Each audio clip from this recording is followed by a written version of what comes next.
Hello, everyone, and welcome to the 2021 season of Race and Identity Dialogue. My name is Dr. Shawnette Parker, and I'm a visiting lecturer of psychology at Lander University. I'm Dr. Zach Rubin. I am an assistant professor of sociology in the Department of Government Criminology and Sociology at Lander University. Hello, I'm Reverend Alexis Carter Thomas, and I'm an adjunct professor in the Religion Department at Lander University. This session is taking place on Thursday, January 21st, but it is pre-recorded. The recording for this session is taking place on Thursday, January 7th, a day after the attack on our nation's capital by domestic terrorists. In the wake of the violence, the racism, the anarchy, there are so many feelings and words, and we cannot avoid them. We cannot circumvent them when we talk about privilege, prejudice, and power. We must talk about the history of this nation, which we will talk about in different sessions throughout this series. But it's also important for us to name the current state of affairs in our world, that when you're watching this, it will be the day after the inauguration of the 46th president and vice president of the United States. And so we all come with the heaviness, the maybe hopefulness, the struggles, and the lenses through which we see the world, the lenses through which we understand prejudice, privilege, and power. Maybe words that make us uncomfortable, perhaps words that we don't fully understand and that have different meanings when we use them in different contexts. And so today, we hope to spend time talking about them. And we hope that in this conversation, that you will learn something, you will be awakened to something within yourselves, within your communities, and that we will each grow and become better people, better humans and citizens as a result of our conversations and being willing to understand and to look inwardly first before we name outwardly the prejudice, privilege, and power around us. Yeah, so it's really interesting as Reverend Carter Thomas was talking, and I start to think about this conversation and where I want to go with that. I just have to reiterate what she's saying and to the audience that it is a bit of a challenge. When you have your perspective on what these three things are: prejudice, privilege, and power. And through my life, I've always felt like I know what that is. I've experienced it. But when you see new things happen, it's like, wow, it's almost like a slap in the face, a little bit like, you think that we've gotten past certain things. You think that, okay, we're in a better spot, in a better place. And then you get hit with these events. And I think what's even been harder for me is realizing how divided so many of us still are sometimes in our thoughts and our perspectives, because the commentary that comes about after this and the social media commentary, and I'm sure that many of you have experienced this, and the things that are being said in light of all of this, it's amazing to me. And so I know I've been thinking about just how the media can slant information. And, I want to be a part of this group of people who is giving the good and the correct information. But at the end of the day, I know a lot of it is still based on my opinion. But I think that my opinion is the right opinion, but I suppose that's what everybody thinks, right? But it's like wanting to be a part of the solution and not the problem, and constantly going through this, like questioning myself and saying, I don't want to be like those that I even see within media and television news and be faulted in the same way. But again, we're coming to you because we can only speak from our perspective and how we internalize some of the events and things that take place, but then even still looking at these three things from a historical lens. So this is why we want to have this conversation right now. This is why we're probably even engaging in some of the chat that's going on in Crowdcast, and we'll have a longer dialogue and be able to really just talk about where we are today and where we are now. So I just felt the need to kind of just say that's kind of where my head is right now before we even jump into the heart of the conversation. So Dr. Rubin, just before we even start talking about our topic specifically, what are just like your initial thoughts as we even enter into this space? Oh my God. So yeah, this attack on the Capitol, and like you said, I've been active on social media, trying to survey all of the different opinions going on. And one of the major strains I keep seeing is that if this was a mostly non-white group that had done the same thing, they would not been treated with such a sort of laying down of arms or rolling over, and people would not have been able to enter the Capitol without some form of resistance and force from the police. The police would have been much better prepared and have fought back. And I don't know that we can say that with 100% certainty, but we can, as you suggest, Dr. Parker, look back at some historical examples where, white groups, predominantly white groups, have been treated with a great deal of leniency by law enforcement, and predominantly non-white groups have been treated with not so much leniency. I'm thinking particularly of the protests at Standing Rock, where a Native American tribe encamped near an oil pipeline that was to be built on their land, actually on sacred parts of their land, as opposed to through a nearby town. And that it was decided that because it was this reservation and nobody was literally living in that part of the land, that the government could just roll in and approve a permit to go through their land. And people camped out there for many months, only to be sprayed by fire hoses in below freezing temperatures, and shot with rubber bullets and stuff. Meanwhile, in other recent memories, you have occupations of, for example, the Michigan State House, that a group of armed protesters took over the Michigan Capitol House to protest Governor Gretchen Whitmer's COVID lockdowns, and they just rolled over and let them in there, and nothing happened. They were a bunch of them were armed to the teeth. And also the takeover of right-wing activists of the Maliner Wildlife Refuge. It was the Cliven Bundy's sons is a pretty well-known rancher who sued the government, and then his sons took over this national park. And I think one person went to jail after a standoff that lasted weeks. And they in that case were treated very leniently by police. So I don't want to make a direct comparison and say, like this crowd was treated differently. I want to suggest that if we look back at those historical examples, that there may be some indication I think we can safely say that it probably would have been different. And one other caveat I want to add to that I use the phrase right-wing protesters, and I have friends all over the political spectrum. I want to be very clear that I'm talking about a specific subset of ideology that has sort of found a home in, conservative circles in our country. And I don't want to indict all of my other friends who are conservatives or Republicans simply because they are sort of sharing a home in a political party. That I think, this in a different set of circumstances, this ideology could have found a home in other parts of the political spectrum. It's a poisonous white supremacist ideology that is currently latched on to one part of the political spectrum. I fully agree with that. And I think I can echo that sentiment. And as we were talking, the first thing that came to mind as you were describing certain situations and standoffs, like to me, that just is a prime example of privilege. Like I see that. I mean, I personally will make the claim that it would have been different if the group of people looked different, right? And I just have personally, I feel like enough evidence to show me.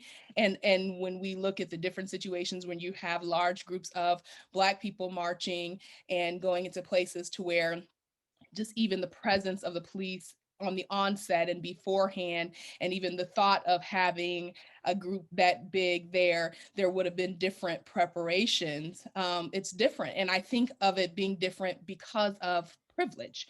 And so maybe even jumping even into that conversation, I'll go to you, Alexis, like, is that what privilege looks like? Or is this one example of that you have the privilege of being, because I asked myself that question, it's like, how come a group of thousands of white Americans primarily aren't seen as threatening as a group of anybody else? Like that's what it feels like to me, and I'm happy to accept if I'm wrong, but that's what. And to me, I feel like it's because of this privilege that exists.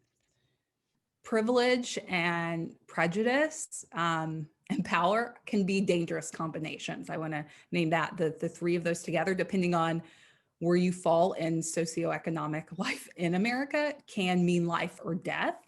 I think about, I saw a post recently on social media about Miriam Carey, who was the Black woman who was having a mental health crisis. And I think she was trying to make a U-turn near the US Capitol, I believe in 2013. And she was killed because she was shot 5 times because she breached security barriers. And her 13-month-old was in the car. And I think about like, Please. as simple as that, like one, I shouldn't say simple, I meant like that one instance, people are like, well, that's one, but it's like, no, that's one of many. Like the fact that people can breach the US Capitol barriers, and not just people, large masses of people can move into chambers, sit at the dais, take photos. Capitol Police don't know where they'd be found.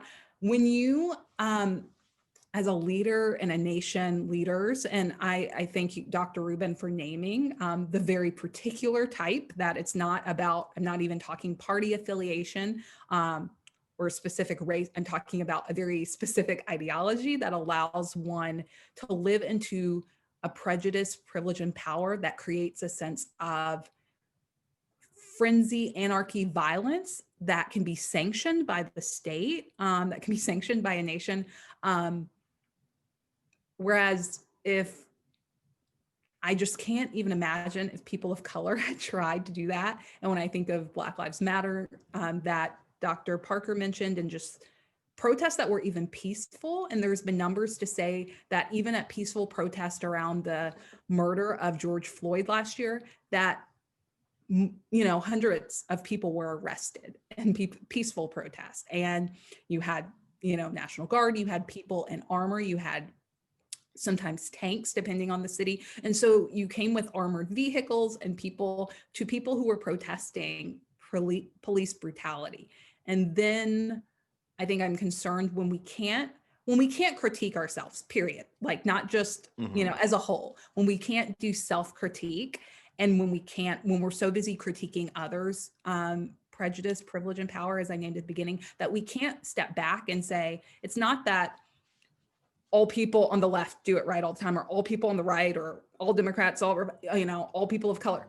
That's not the issue. I think part of being in an academic space, and one of the goals and aims of race and identity, is academic inquiry, is critical inquiry, to be able to examine and to think about what we believe, how we live that out, and how we speak about that, specifically on social media, how we espouse certain beliefs, what we like, what are our news sources, because all of us, none of us are exempt from being some sense, I'm trying to find a good word. I want to say tainted, corrupted, brainwashed, but in some sense, right? From the prejudice, privilege, and power of people we listen to, whether it's people on screens or people in our own homes, people who in our faith communities and friendships we have and family relationships, none of us are exempt. And so I think what's important to name going forward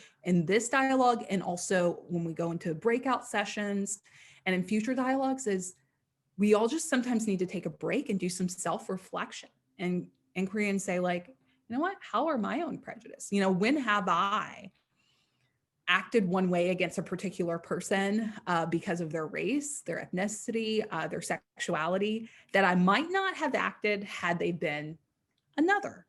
There are ways that we might talk about measuring and seeing and conceptualizing all of this power, privilege, prejudice. We might look at a wage gap between whites and other racial and ethnic groups. We might look at the composition of Congress and the representation of non-white skin colors there, or the boards of Fortune 500 companies, and all these other ways that we might sort of draw boundaries around, this is power or this is privilege. But when we're talking about, the attack on the Capitol and this, like, if they weren't predominantly white, it would have been different. That's more of like, I know it when I see it. That's more of a sort of squishy analysis of the situation. So how might we, as we're trying to answer your question about like how do we confront our own privilege and our own power and our own prejudice, like what are some of the ways we might think about little instances of that, ways of drawing boundaries around it and saying, okay, this is an instance of that. How do we recognize that? How might we sometimes misrecognize that? For me, for example, I grew up in one minority community, Jewish background, which is not the same as being other types of religious minorities, racial or ethnic minorities. And so in order to understand experiences other than my own, I've really tried to read stories and literature, which I know we're going to be spending quite a bit of time on throughout the RAD sessions this semester on that. Just read other stories other than myself. And so I learned like, this whole thing about black hair that I never knew, by reading stories about hair, and that it's just so significantly different from my hair. I was always like, why does someone not want to go swimming, or has to put their hair up to go swimming, because it just reacts so differently. And I could have made something ignorant, said something prejudiced or ignorant about a friend who was wary about going swimming, not knowing something about them. And that's just like one little tiny, like I can point to that, learning that thing about someone who is different from me as a way that I can sort of overcome even the tiniest, I guess microaggression is a common word for that, of prejudice, because I don't want to, it's just unintentional. But not going out and learning more about that, is a way of sort of retrenching back into the position of privilege. Well, and I like what you said there, because I think that's what, number one, it points to that sometimes we have different prejudices unknowingly. Like we don't realize that. And it's important to take that step to be around other people, to delve into different experiences so that you can break some of those layers away. And I don't know, I mean, sometimes I question, like, is it really a microaggression if you didn't know you were doing it? But I suppose at the same time, intentions and people's perception is reality. So at the end of the day, it is. But I guess the way that we combat that and pull away from it, because is to build our knowledge and to have an understanding.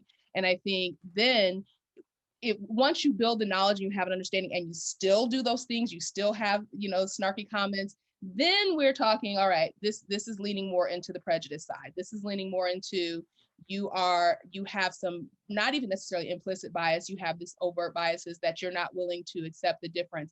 But I feel like sometimes like when I'm approached and I have those different experiences, when, and hair, since you named that, because I've my hair has always been a topic of conversation. And I just remember growing up and being, and I did activities and events to where I was probably one of the only Black girls. And I remember being on the dance team, and, I was the only Black girl there, and everybody wanted to wear their hair the same way. Of course, my hair couldn't do what their hair would do. And I can think back to, there was some very specific differences in terms of the my teammates who accepted the fact that my hair wouldn't do it, and I talked to them about it, and they touched my hair and we shared, and I was like, so this is what I have to do different. They were like, okay, great, let's figure out some hairstyles that would look good for all of us.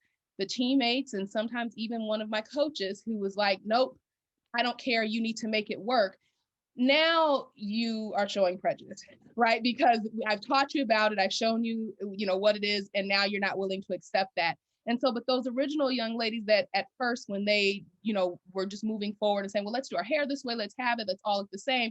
I don't fault them, and I don't put them, that at least initial thing, in the category of being prejudiced, because they just didn't know. But yes, once you kind of know and you're taught and you learn experience and you continue to hold on to that, to me, that's what defines prejudice. So I think, I don't know if this is fully answering your question, but if we had to lift a major point, I think one of our first ways of being able to address not having certain prejudices within ourselves, not having these microaggression faux pas, is that we have to learn, we have to experience. But once we do learn about it, we have to be accepting. Because what I'm assuming, Dr. Rubin, is that once you started learning about the hair in the different salons and places, you're like, okay, I can get with that. That's pretty cool. That's interesting that you do that with your hair, and I don't have a problem with it.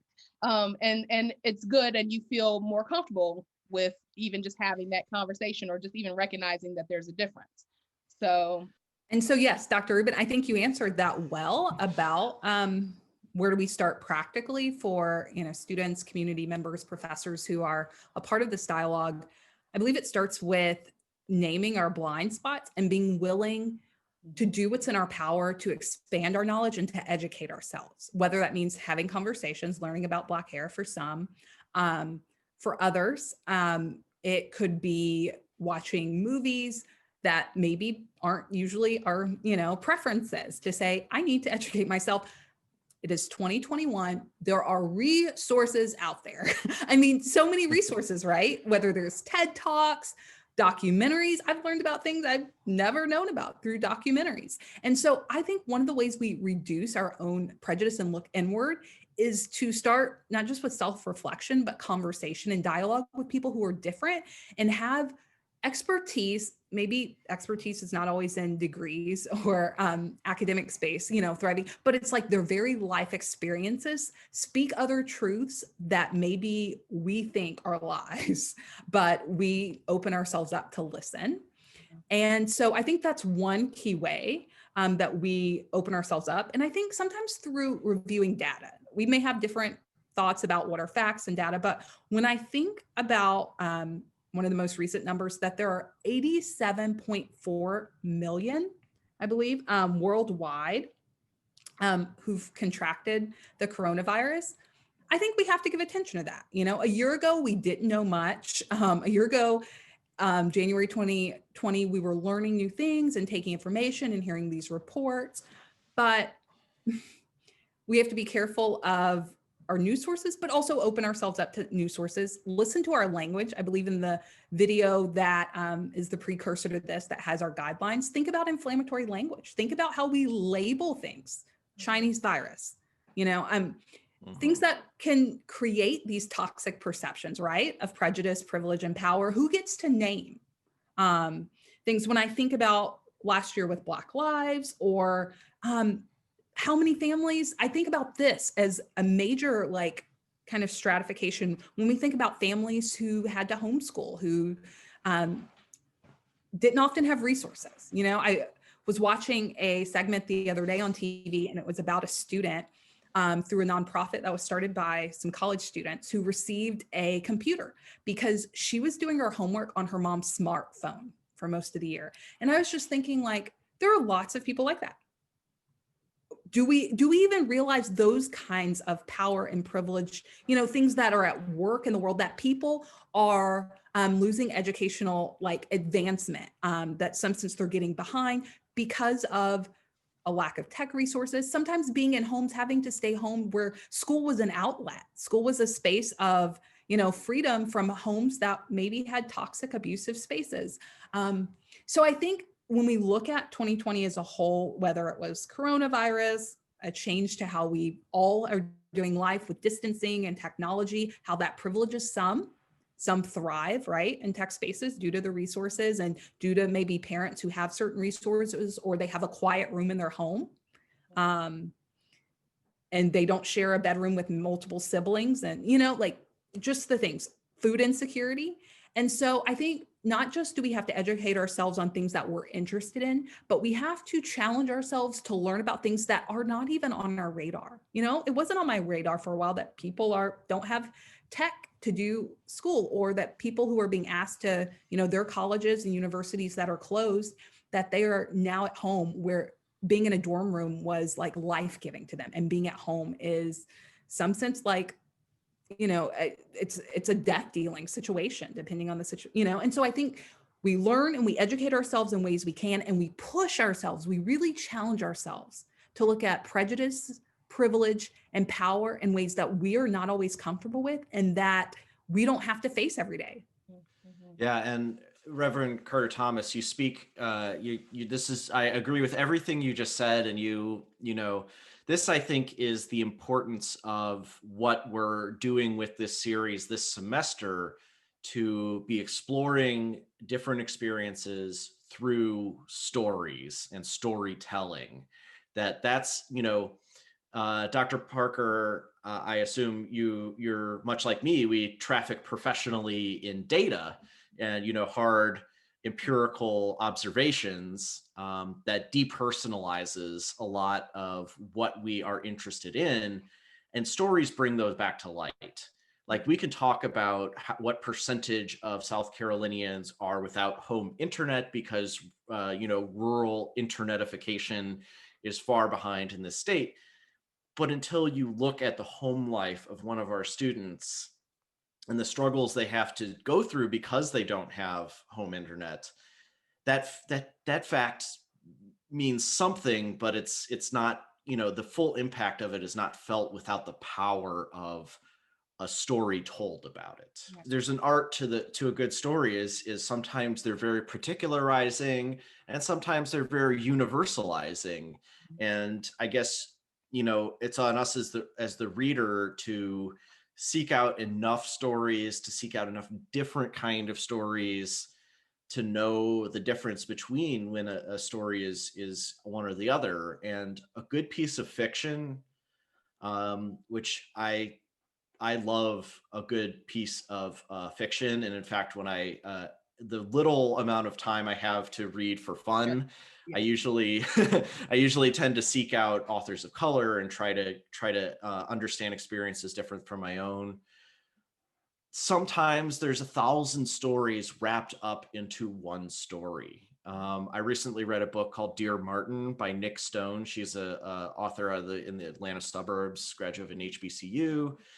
I won't give the whole story away, but like her story is about a young Black man and his interaction with the police, but it's also thousands of stories of other young Black men and their interaction with the police at the same time. And it's meant to be sort of that on that universalizing side.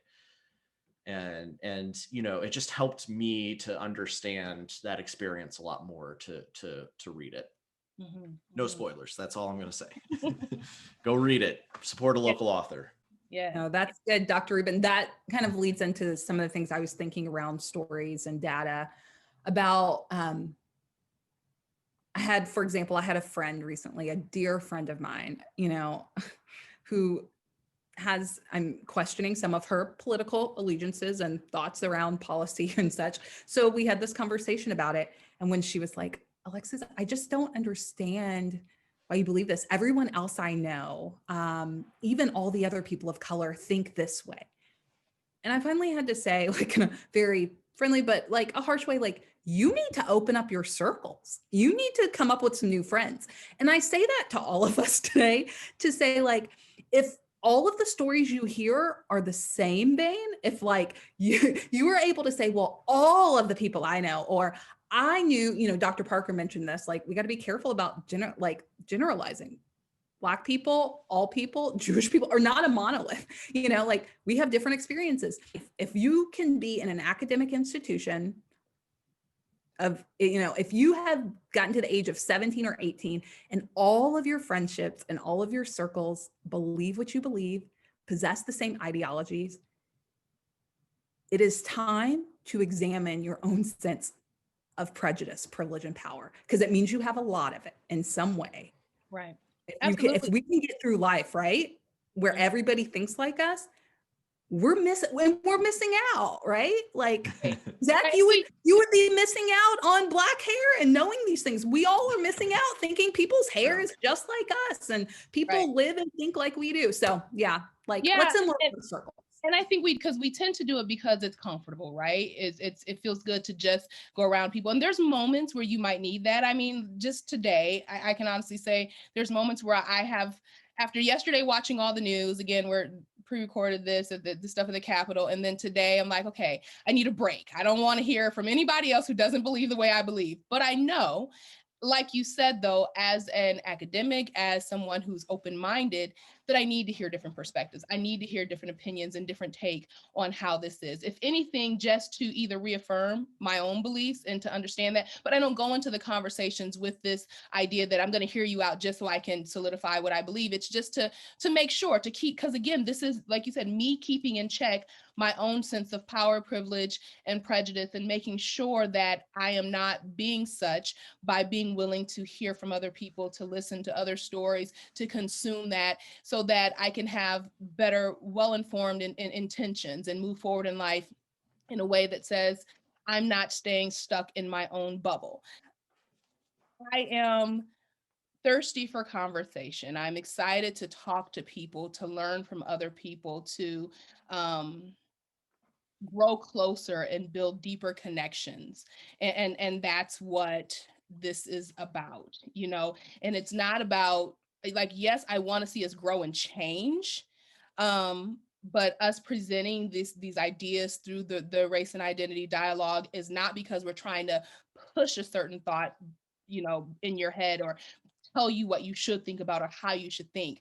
Um, Let me rephrase that. I'm trying to tell you what some things to think about, but not how you should think about them, right? I do want you to recognize there's so much that we need to think about that maybe you aren't thinking about it, but I'm not here to tell a person how they should be. I'm not here to tell a person this is what you should think. And you know that you need to believe in the same way that I believe. This is the whole point, is formulate your own thoughts. I just have this optimism that when you hear from other people, when you hear different perspectives, when you hear all sides of stories, that it's impossible for you not to shift. It's impossible for you not to change and grow and to think about things in a different way. Good. Can I also Yeah. third what you're saying and do it very briefly with a visual aid? On the left, these are essentially two loudspeakers shouting at each other. One says, "We challenge because truth is false," representing, dissent and conflict. And another saying, "Our tradition, we believe without questioning." And if you put them together, it says, "We challenge our tradition because we believe truth without questioning is false." Mm. At the bottom, it says, "Confrontation, it hurts, but at least it reaches across the gap. And even the most irreconcilable oppositions can begin to make sense once you get them together." This hung in my uncle's bedroom when he was a kid in the 60s, and I came across it in my grandparents' basement and took it up, had it framed, and it's been with me ever since. It's been a really influential piece of art, sort of its own, in the way that it says 1,000 words, a story of its own. And that sort of outlines my view, which I think mirrors what you all have been saying as well. Thank you for sharing that, Dr. Yes, Rubin. I'd absolutely. love to even see that printed up close. Thank you. Yeah. And I think as we close, I think it's important to name, Dr. Parker hit on this, the voices we listen to. And I think even Dr. Rubin talking about reading other voices. And I think it's important to name when talking about prejudice, privilege, and power that sometimes we elevate certain voices. For some of you who are a part of this discussion, you may have never had a Black female professor or teacher in your primary school days. And perhaps you haven't had teachers of color. Some of you have. But I also think about, and I name this as someone who has had to work through this in my educational journey of valuing certain white male voices and certain books by white males, of people of European descent, because those were told to me, like, this is the authorized view, or this is, these books are better, or you're going to learn more if you read these. And having to do my own work to say, like, there's lots of other books out there and lots of other people who have wisdom. And I think it's important to name that as you take this journey and hear from various voices throughout this series, that you learn to listen, that we all learn to sit and listen and to value each voice who shares through this medium, that each voice is valuable, and be careful of elevating certain voices or tuning out certain voices if they don't resonate with you or they make you uncomfortable. Absolutely. So, well, we're going to continue our conversation, of course, live. We wanted to do it this way so that we ourselves could also have an opportunity to engage in some conversation with you as we introduce the conversation. So we hope that you stick around for the latter part of our conversation and really be able to answer ask any questions that you may have, and we hope to be able to answer them and engage in dialogue. We don't have all the answers, and I don't think this is about us, having all the answers to everything. It's just about us talking things through and hoping that we can then continue to grow and come together and figure out those answers together. So we hope that you stick around. We're looking forward to having a deeper conversation, and we'll see you in a few seconds.